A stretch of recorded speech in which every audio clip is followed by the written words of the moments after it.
हमें हमारी एलिस दिखाई जाती है जो कि उन लड़कियों के साथ बैठ गई थी, लेकिन वो लड़कियां कहती हैं मैंने सुना था कि ड्यूक आपको बहुत ज्यादा चेरिश करते हैं माय लेडी। ये तो मैंने ड्रेस सैलून मैडम से सुना था और वो तो आपका ख्याल भी बहुत रखते हैं, हम तो बड़े जेलस हैं। लेकिन तभी वहां पर एक लड़की दूर बैठी थी, वो कहती है लेकिन आप तो एक रूरल फैमिली से नहीं है जिसके बारे में किसी ने नहीं सुना। तो हमारी उन कहती है जी मैं बहुत कुछ सीख रही हूँ। तो वो लड़की कहती है तो फिर भी ड्यूक आपको अच्छे से ट्रीट करती है, मुझे तो आपके लिए बहुत ज्यादा बुरा लग रहा है। और तब वो लड़की अपने टेबल से खड़ी होकर एलिस की तरफ बढ़ रही थी। तो एलिस सोचती है क्या आखिर ये ऐसे बात क्यों कर रही है। लेकिन तभी उसके साथ वही लड़की बैठी हुई थी जो कि ड्रेस सैलून में हमारी हीरोइन ने देखी थी। वो सोचती है इसका मतलब है कि इसको भी ड्यूक पे क्रश था, है ना। तो दूसरी लड़की जस्टिन वो कहती है प्लीज बैठ जाओ ना। तो जो लड़की खड़ी थी वो कहती है लेकिन क्यों, ये सच है, मुझे लगता है कि ड्यूक को इनके लिए बुरा लग रहा है और इसी वजह से ड्यूक इनका ख्याल रख रहे हैं क्योंकि ये कैपिटल के साथ अनफैमिलियर है। तो हमारी हीरोइन सोचती है ड्यूक मेरा ख्याल रखते हैं क्योंकि उनको मेरे लिए बुरा लगता है।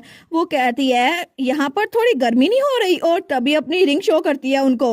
लेकिन तब वो लड़कियां कहती है ओ माय गॉड मैडम, क्या ये सच में डायमंड रिंग है? ये तो बहुत ही ज्यादा खूबसूरत है, हमने पहली बार ये डायमंड रिंग देखी है, ये तो लेना बहुत ज्यादा मुश्किल होता है। लेकिन क्या ये ड्यूक ने आपको गिफ्ट दी थी? तो हमारे उन कह दिया ये इतनी प्रीशियस है, मुझे पता नहीं था, ये तो मेरी और ड्यूक की मैचिंग वेडिंग रिंग है। तो तब वो कहती है उन्होंने तो ये मुझे सरप्राइज गिफ्ट के तौर पर दी थी, उन्होंने कहा था ये मेरी आंखों के साथ मैच कर दी है। तो वो लड़कियां कहती है वाओ कितना रोमांटिक है ना, सच में वो आपको ज्वेलरीज भी दे रहे हैं। तो तभी उनमें से एक लड़की कहती है वो तो डचेस का इतना ख्याल रखती है, उनको ज्वेलरी भी ला कर देते हैं। लेकिन आप कह रही हैं कि ड्यूक को इनके लिए बुरा लगता है? बिल्कुल भी नहीं, ये तो मीनिंगफुल रिंग है। तो हमारे उन सोचती है मैंने ये सब कुछ निकाल, लेकिन अगर ये लोग कह रही हैं तो मैं इस बात को मना भी नहीं करूंगी। तो एम्प्रेस खड़ी होते हुए कहती है बिल्कुल ठीक, ड्यूक डेराट अपनी वाइफ को बहुत ज्यादा चेरिश करते हैं, मुझे लगता है इसी वजह से उन्होंने हमारे टी टाइम को इंटरप्ट किया था।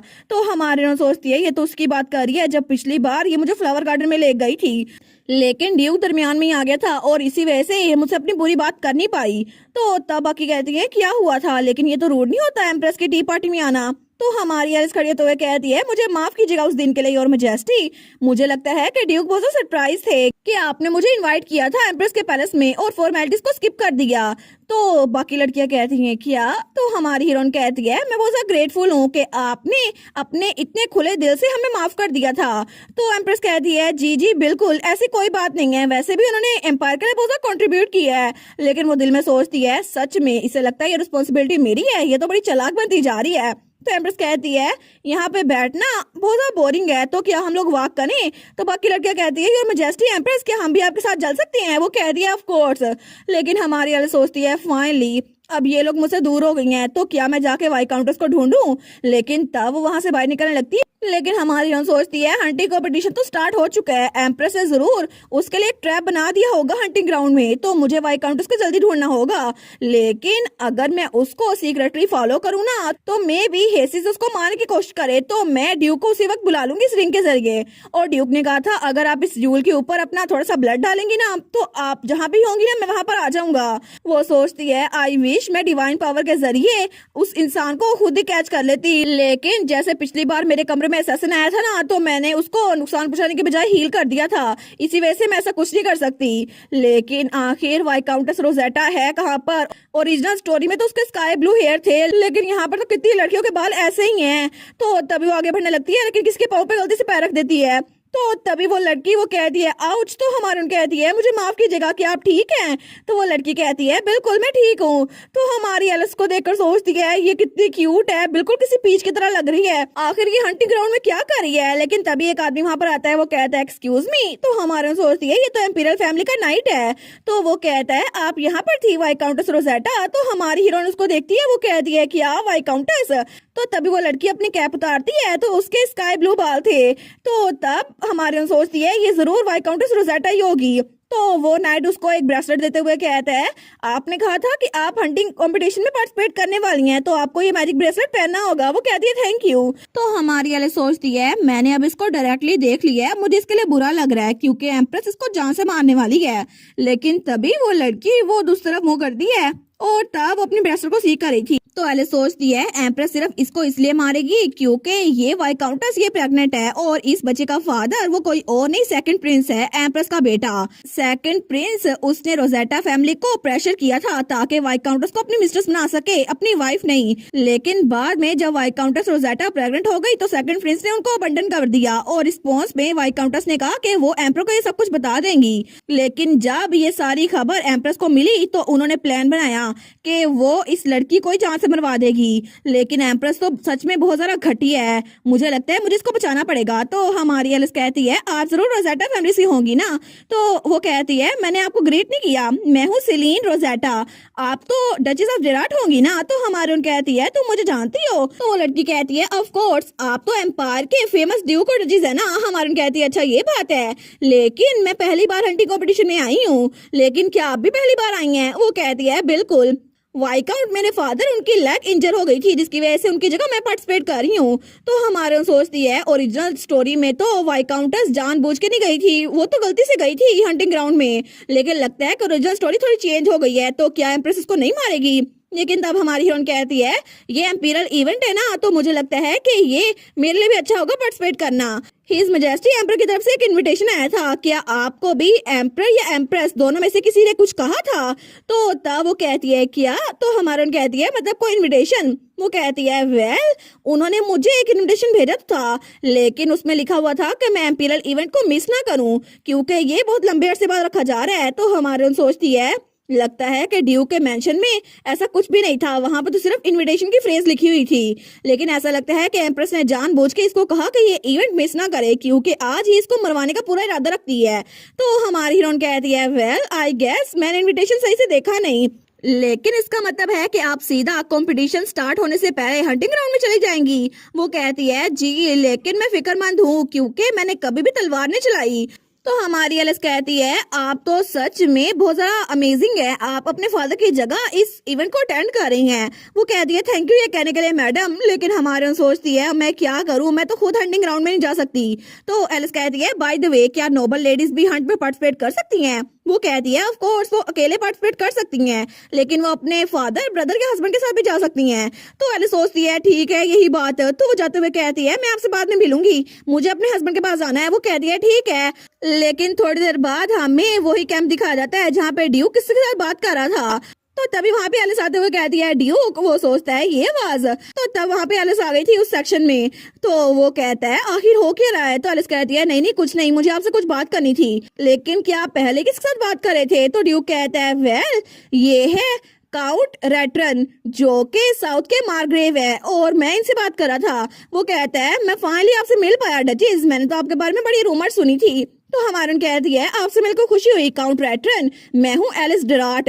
लेकिन वो सोचती है ये तो बुक में सिर्फ थोड़ी देर के लिए आया था, लेकिन मुझे ये याद है ये तो वही इंसान है जो कि थर्ड प्रिंस की मोस्ट सब्जुगेशन में हेल्प भेज रहा था, जिसको हर किसी ने इग्नोर कर दिया था। लेकिन इसी वजह से थर्ड प्रिंस से कहा कि आप मेरे रिटेनर बन जाएं, लेकिन उन्होंने मना कर दिया। उन्होंने कहा योर मैजेस्टी मैं अपने ग्रैंडसन फर्स्ट प्रिंस को भी प्रोटेक्ट नहीं कर पाया, तो आखिर मैं आपको कैसे सर्व कर सकता हूँ। तो थर्ड प्रिंस ने उसकी बात मान ली थी, लेकिन उसके बाद ये साउथ में जाकर खामोशी से रहना शुरू हो गए और इन्होंने अपनी बाकी की सारी जिंदगी फर्स्ट प्रिंस के गिल्ट में काट दी। तो तब वो कहता है बाय द वे डचेस तो बहुत ब्राइट और क्यूट इंसान है, ऐसा लगता है कि ड्यूक आप तो इनके लिए बिल्कुल ही बने। तो ड्यूक कहता है इसी वजह से मैं मेहनत कर रहा हूँ ताकि इनका बिलव्ड हस्बैंड बन सकूं। तो एला सोचती है क्या इन्होंने क्या बोला। तो तब वो कहता है मुझे तो ये पिछली बार भी लगा था, लेकिन ड्यूक तो आपकी वजह से बड़े चेंज हो गए हैं। तो ड्यूक कहता है क्या ये मेरी तारीफ है। वो कहता है ऑफ कोर्स मैं तो आपका वेडिंग गिफ्ट जल्दी भेज दूंगा, हालांकि ये देर हो गई है, लेकिन अब मैं चलता हूँ। वो कहता है ठीक है आपसे बाद मिलूंगा। तो हमारी एलिस तो सोची जा रही थी, इसने कहा बिलव्ड हस्बैंड। तो ड्यूक कहता है एलिस क्या तुम्हें मुझसे कुछ कहना था। वो कहती है ड्यूक मैं भी हंटिंग में पार्टिसिपेट करना चाहती हूँ। ड्यूक कहता है क्या। तो ड्यूक कहता है लेकिन मैंने सुना था कि आपको हंटिंग करनी नहीं आती, आखिर आपको पता भी है हंटिंग टूल्स को मैनेज कैसे करते हैं। वो कहती है ये बात तो है, लेकिन लेडीज मुझे बड़ा परेशान कर रही हैं इसी वजह से। ड्यूक कहता है लेडीज। वो कहती है बिल्कुल मुझे तो हर कोई इर्द गिर्द से धकेले हुए है, मुझे तो लगता है मैं छोटी सी जानवर हूँ जिसपे सारे शिकारी हमला कर देंगे। वो कहते हैं अच्छा, लेकिन कितनी अजीब सी बात है ना, मुझे लगता था कि आप इसको अच्छे से हैंडल कर रही हैं, आप तो अपनी वेडिंग रिंग भी शो ऑफ कर रही थी। तो वो सोचती है कि यार इसने कब देख लिया, इसकी तो अच्छी आइज है। लेकिन वो सोचती है मुझे लगता है कि सिर्फ एक तरीका बचा है। वो कहती है लेकिन ड्यूक अगर आप हंटिंग ग्राउंड में चले जाएंगे तो मैं अकेली रह जाऊंगी, मुझ में कॉन्फिडेंस नहीं है कि मैं अकेले रह सकूं, तो प्लीज आप मुझे साथ ले जाए ना। और वो तो बड़ी पिटीफुल नजर आ रही थी, तो वो कहती है क्या ये काम नहीं करेगा, मैं तो आपके साथ रहना चाहती हूँ। तो तब वो सोचता है कि यार ये मेरे साथ रहना चाहती है। वो कहता है ठीक है। तो एलिस सोचती है ओसम, लगता है ये तरीका काम कर गया, लेकिन तभी उसको ब्रेसलेट पहनाने लगता है। तो तब वो कहता है अगर आप इस मैजिक ब्रेसलेट को अच्छे से टाइटली पकड़ेंगी ना तो एक सिग्नल निकलेगा, इसी वजह से सब पार्टिसिपेंट ने इसको पहना हुआ है। तो वो सोचती है इसी वजह से काउंटेस रोजेटा को भी ये पहनाया गया था। लेकिन तभी कोई कहता है हिज मैजेस्टी एम्परर आ रहे हैं, तो ड्यूक और डचेस बाहर जाते हैं, लेकिन वहां पर एम्परर, एम्प्रेस और सेकंड प्रिंस थे। तो तब एम्परर सबके सामने खड़ा था, तो बाकी लोग कहते हैं हम आपको ग्रीट करते हैं emperor, son of Pentium empire. तो तब एम्परर कहता है सब लोग अपने सर ऊपर कर लो, और तब वो किसी पेपर से देखकर स्पीच पढ़ा था। वो कहता है मैं आपको अपने थैंक्स देता हूँ। लेकिन एलिस सोचती है ये आखिर किस तरह का एम्परर हुआ, ये तो जितना मैंने सोचा ना उससे भी ज्यादा घटिया है, और ये इंसान जो इसके साथ खड़ा है ना ये जरूर होगा सेकंड प्रिंस, और वो था second prince of Pentium empire, एक्सियन पेंटियम। तो हमारे सोचती है मुझे तो सच में बहुत ज्यादा गुस्सा आ रहा है, मैंने सुना था कि सेकंड प्रिंस ने थर्ड प्रिंस और बटली को इंजर किया था, इसके अलावा इसने काउंटेस रोजेटा के साथ इतना टेरिबल किया। लेकिन तब वो तो थोड़ा ऊंची आवाज में करती है डैम इट, सेकंड प्रिंस तो किसी काम का नहीं है। तो ड्यूक कहता है क्या, तो तभी वो ड्यूक की तरफ देखती है, वो कहती है नहीं नहीं मेरा ये मतलब नहीं है, मैं तो असल में उनके लिए बहुत ज्यादा गुस्सा दिखा रही थी ना, इसी वजह से मेरे मुंह से निकल गया। तो ड्यूक कहता है इसमें कोई गलत बात नहीं है, हर कोई जानता है कि सेकंड प्रिंस उनका बिहेवियर बिल्कुल भी अच्छा नहीं है, तो आप उन पे स्वेयर कर सकती हैं। वो कहती है अच्छा। तो एम्पर कहता है ठीक है, तो ये सबसे बिगेस्ट गेम होगी, सनसेट से पहले जो भी विनर होगा ना उसको प्राइज मिलेगा, और इसी वजह से चलो सब लोग हंटिंग कंपटीशन को शुरू करो। तो सब लोग कहते हैं जी, लेकिन हमारे सोचती है फाइनली ये शुरू हो गया, वो काउंटेस कहाँ पर है, वो तो वहां पे खड़ी है लेकिन वो अभी तक गई नहीं। तो ड्यूक कहता है एलिस जब तुमने जाना हो ना तो मुझे बता देना। वो कहती है ठीक है, क्या ये ठीक रहेगा। वो कहता है बिल्कुल, जब तक टाइम लिमिट की बात है ना हम लोग आराम से कहीं भी घूम सकते हैं। तो तभी वहां पे कोई आते हुए कहता है यहाँ पर जो बिल्कुल भी कॉन्फिडेंट नहीं है ना किसी को मारने में, वो तो बस टाइम पास करके यहाँ से निकल जाएंगे। तो एलिस वहां पर देखती है तो वो सेकंड प्रिंस था। वो कहता है बहुत दिनों बाद मिले ड्यूक डेराट। तो ड्यूक कहता है मैं आपको ग्रीट करता हूँ सेकंड प्रिंस। तो सेकंड प्रिंस कहता है मैं कंफर्टेबल नहीं हूँ एक पेशेंट से ग्रीटिंग लेते हुए। तो ड्यूक कहता है बहुत लंबे अरसे बाद मिल रहे हैं लेकिन आप बिल्कुल भी नहीं बदले। तो वो कहता है मैंने सुना था कि जब कोई इंसान मरते मरते बचता है ना तो उसका बिल्कुल ऑरा चेंज हो जाता है, ऐसा लगता है कि ड्यूक वो मौत से वापस आई है, लेकिन फिर भी आपकी लोग को देखने की एबिलिटी बिल्कुल भी अच्छी नहीं है। तो हमारे सोचती है ये थर्ड प्रिंस की बात कर रहे हैं, लेकिन ड्यूक कहता है अच्छा ये बात है। तो सेकंड प्रिंस कहता है बिल्कुल, मुझे लगता है कि अगर आप बीमार है ना तो आपको अपने आप को आज ज्यादा पुश करके एम्बेरस नहीं करना चाहिए और आप आराम कर सकते हैं। अगर आप कमजोरी की वजह से फिर से गिर गए ना तो ये हमारे लिए बड़ा मसला होगा। तो ड्यूक कहता है आपकी फिक्रमंदी से तो मैं बिल्कुल मूव्ड हो गया हूँ, लेकिन पहली बार इतने लंबे अरसे बाद हिज मैजेस्टी ने हंटिंग कॉम्पिटिशन अरेंज किया है तो मुझे लगता है कि मुझे इसको अटेंड करना ही होगा। तो सेकंड प्रिंस कहता है आपकी लॉयल्टी तो एडमायरेबल है। तो ड्यूक कहता है लेकिन फिर भी जैसे कि आपने कहा मेरी बॉडी अभी तक रिकवर नहीं हुई और मेरी टेरिबल आई साइड वो भी बहुत ज्यादा बुरी है, तो मुझे लगता है कि कहीं मैं आपको कोई मॉन्स्टर समझ के मारे ना दूं। तो सेकंड प्रिंस कहता है क्या तुमने क्या बोला। वो तो बड़ा गुस्से में आ गया था। वो कहता है तुम्हारी हिम्मत कैसे हुई, और तभी उसके स्पाई पीछे से अपनी तलवार निकालने लगते हैं। तो वो कहते हैं तुम इतने रूड कैसे हो सकते हो। तो ड्यूक कहता है अगर तुम लोग मुझे हैंडल कर सकते हो तो अपनी तलवार निकाल लो, और तब वो भी अपनी तलवार निकालते हुए कहता है इससे मैं खुद ही डील कर लूंगा।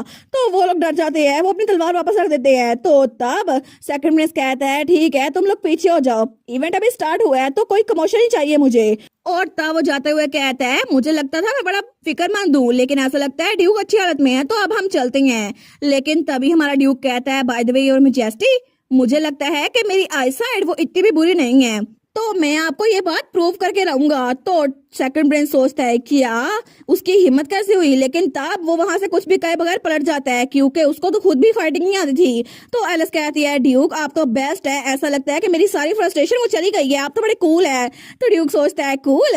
वो कहती है बिल्कुल सेकंड प्रिंस ने जो कहा था ना वो बिल्कुल भी अच्छा नहीं था, और वो दिल में सोचती है मैं ये तो नहीं कह सकती ना ये कूल है। तो ड्यूक सोचता है मुझे साफ पता चल रहा है ये क्या सोच रही है। तो तब वो कहता है ठीक है अब चलते हैं। तो हमारी एलिस जब दूसरी तरफ देखती है ना तो वाइट काउंटेस वहां से जा रही थी।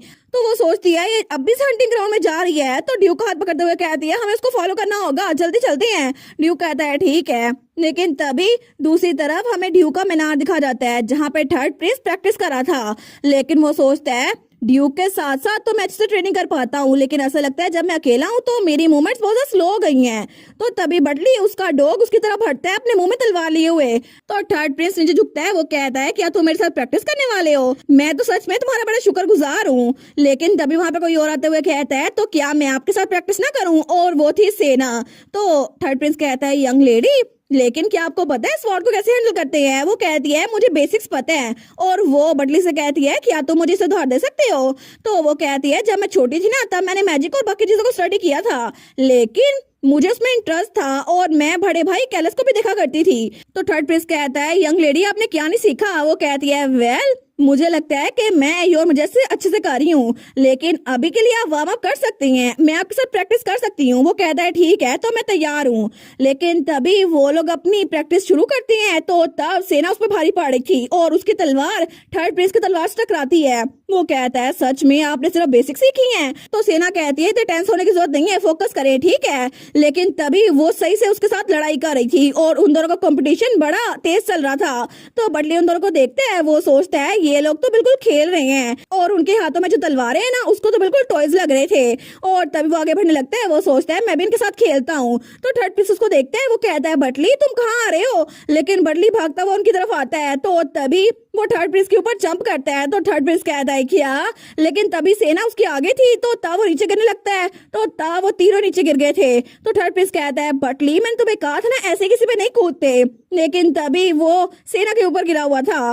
तो तब वो कहता है क्या? लेकिन सेना भी ब्लश कर रही थी तो वो जल्दी से पीछे होता है। वो कहता है मुझे माफ कीजिएगा यंग लेडी, मेरा ये मतलब नहीं था, मैं सच में ऐसा कुछ नहीं करना चाहता। और वो बेचारा हुआ बिल्कुल ब्लश करके रेड हो गया था। तो सेना कह दिया ठीक है ये हम दोनों की गलती थी। लेकिन तभी वो दोनों ही ऑकवर्ड हो गए थे। तो बटली उन दोनों की तरफ देखता है और थर्ड प्रिंस के पास आके उसके चेहरे पे लिख करता है। लेकिन तब वो कहता है बटली जरूर बोर हो रहा होगा, मुझे लगता है मुझे इसको पहले काम डाउन करना होगा। बाय द वे आपको चोट तो नहीं लगी? तो सेना कहती है नहीं नहीं मैं बिल्कुल ठीक हूँ।